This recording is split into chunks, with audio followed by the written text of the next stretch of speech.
Some people come face with pure evil and never make it back, but a few do something almost impossible. They survive, and when they do, they don't just save themselves, they expose the monsters hiding in plain sight. Women who escaped serial killers. Number 5, Lisa McVeigh. In the early hours of November 3, 1984, the streets of Tampa, Florida, were nearly empty. Not silent, just thin, quiet in that uneasy way cities become after midnight. 17-year-old Lisa McVeigh was riding her bicycle home from work, a route she knew by heart. She had done this ride many times before, but this night something was different. A car approached from behind.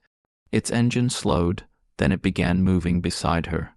Inside was a man who offered her a ride.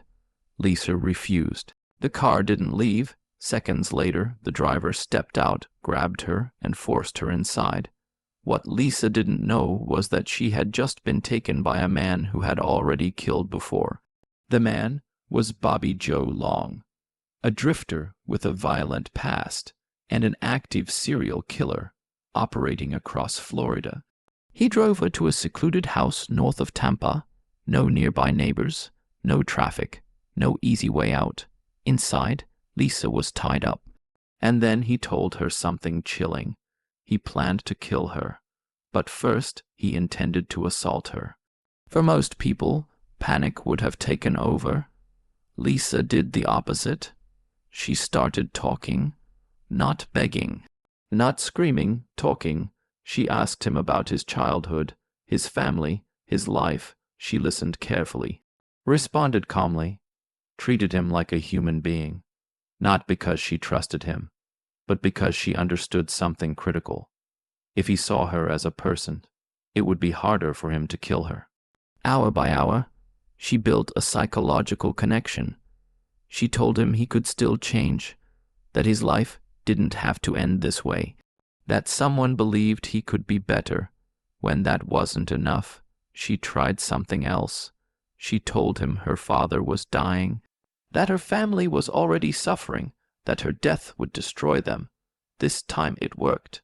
Eventually, Long blindfolded her, drove her back into the city, and released her near an intersection. He believed she would stay silent. He was wrong. Lisa went straight to the police. And what she gave them was something investigators almost never get from a serial killer victim. Within days, police located the house. Bobby Joe Long was arrested. Inside, officers found evidence linking him to multiple unsolved murders across Florida, victims taken from roads late at night and dumped in remote areas. Lisa McVeigh didn't just survive. She stopped a serial killer. Long was later convicted of numerous murders and executed in 2019. Her calm thinking under unimaginable fear didn't just save her life, it saved countless others. Number 4, Kari Swenson, July 1984. High in the mountains near Big Sky, Montana, 23-year-old Kari Swenson was training alone. She was an elite biathlete, a serious Olympic hopeful. Long hours in isolated wilderness were part of her routine. The mountains weren't dangerous to her. They were home that afternoon. The snow was steady, the air clear, and nothing seemed out of place, until two men stepped out from the trees. Both were armed. One raised his rifle and aimed directly at her. The other moved forward, blocking her path. He told her to stop. Kari hesitated for just a moment. A shot rang out. The bullet struck her in the chest, knocking her into the snow. She was conscious. She could see. She could hear. And when the men reached her, she tried to fight. But what happened next was even more disturbing. Instead of finishing her off, they treated her wound. That's when Kari realized something terrifying. They didn't want to kill her. They wanted to keep her. The men forced her deeper into the wilderness, talking to each other about their beliefs, that society had collapsed, that the government was the enemy, and that anyone outside their world was a threat. They believed every word. At their remote camp, Kari was held for days. They told her she would become part of their new life. Their wife, their future, escape, they made clear, was not an option, but what they didn't know was that search teams were already closing in. When pressure mounted, the men decided to move camp. During the relocation, one captor lagged behind with Kari. The moment was brief, but it was enough. She ran. A shot hit her again at close range. She collapsed. Believing she wouldn't survive, the men fled. Hours later, rescuers found her alive, severely wounded and suffering massive blood loss. She was airlifted out. Against the odds, she survived. The attackers, Don Nichols and his teenage son Dan, were captured shortly afterward. Dan later took his own life. Don was convicted on multiple charges related to kidnapping and attempted murder.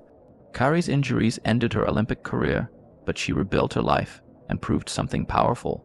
The wilderness didn't put her beyond society's protection. And the men who thought they were above the law were wrong. Number 3. Carol Ranch. Sometimes survival comes down to one thing: refusing to trust what looks safe. November 8, 1974. Salt Lake City, Utah. The evening rush had begun. Traffic crawled through the streets. People were heading home. Everything looked normal. But in the parking lot of a shopping mall, a predator was searching. 18-year-old Carol Ranch sat alone in her car, waiting for her brother. Then a man approached her window. He was clean-cut, calm, well-spoken, and he showed her a badge. He claimed to be a police officer investigating attempted car break-ins. He told her they had a suspect and asked if she would come identify him.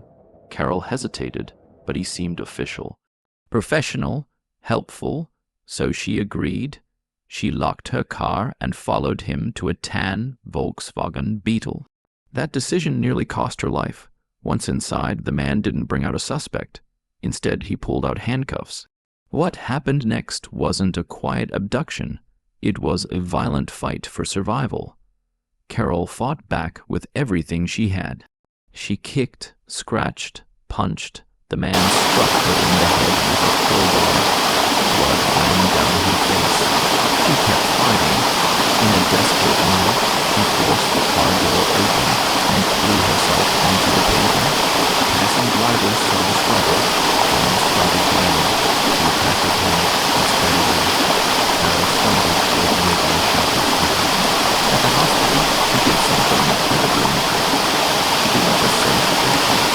She described everything. The man's appearance, his voice, the fake badge, the car, his behavior. At the time, no one realized the true significance.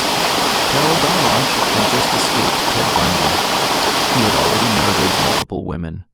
2 months later, another young woman disappeared under similar circumstances.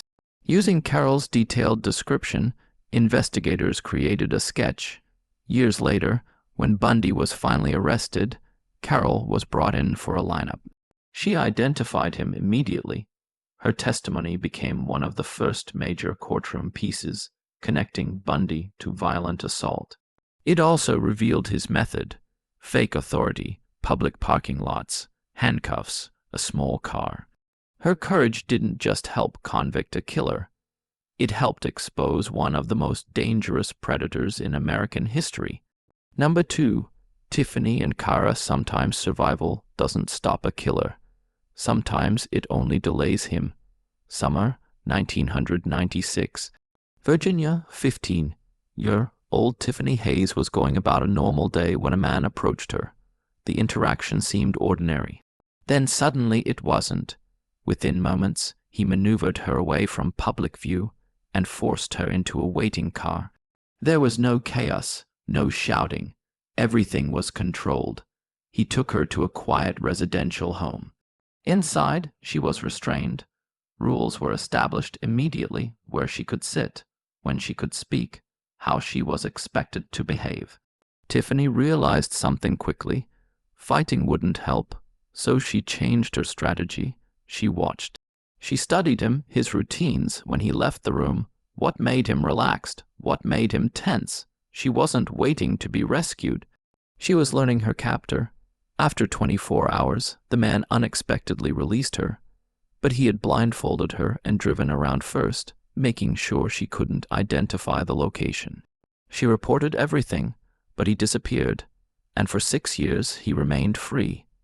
Then in 2002, in South Carolina, 14-year-old Kara Chamberlain was approached by a man with a gun.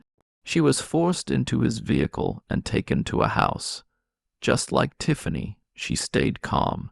She memorized details. The layout, the sounds, the environment. Then one night, when the man fell asleep, she escaped. Barefoot, she ran to a nearby home and called for help. Police quickly identified the attacker, Richard Ivanitz. By the time he had abducted Tiffany years earlier, he had already murdered multiple victims. After Kara's escape, authorities tracked him down. During a traffic stop, knowing capture was inevitable, Ivanitz took his own life. Tiffany and Kara survived, but their stories reveal a darker truth. Survival sometimes exposes evil that had been hiding for years.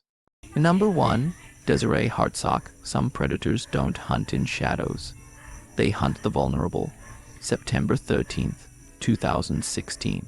Ashland County, Ohio, 31-year-old Desiree Hartsock had been struggling with homelessness, moving between temporary places just to stay safe. That evening, a man offered her help. He said he knew an empty house where she could sleep. His name was Sean Great. She got into his car. That decision led her straight into a nightmare. The house was abandoned, boarded up. No electricity. Once inside, everything changed. Great blocked exits, took her phone, then pulled out a knife. He told her he had killed before, and he would do it again. For hours, Desiree was held captive under constant threat. He left the room repeatedly, checking on her without warning. Time blurred, then something changed. As the night went on, Great began using drugs. His movements slowed, his focus faded, and Desiree saw her chance. Without alerting him, she reached a phone and dialed 911. She whispered to the dispatcher. She was trapped. He was nearby. He might wake up. Officers rushed to the scene. Sean Great was arrested that night. But what police discovered next was far worse than anyone expected. Great confessed to murdering multiple women. Many of their bodies were found in abandoned homes across the county. He specifically targeted women he believed wouldn't be reported missing quickly. Desiree Hartsock was the only known victim to escape him alive. In 2018, he was convicted of multiple murders and sentenced to death. Some people encounter evil and never return. But the women in this video did something extraordinary. They stayed calm, they fought back, they paid attention, they survived. And because they did, killers were exposed. Lives were saved, and the truth came to light. These aren't just stories of fear. They are stories of strength, stories of courage, stories of survival. Stay safe out there, and I'll see you in the next one.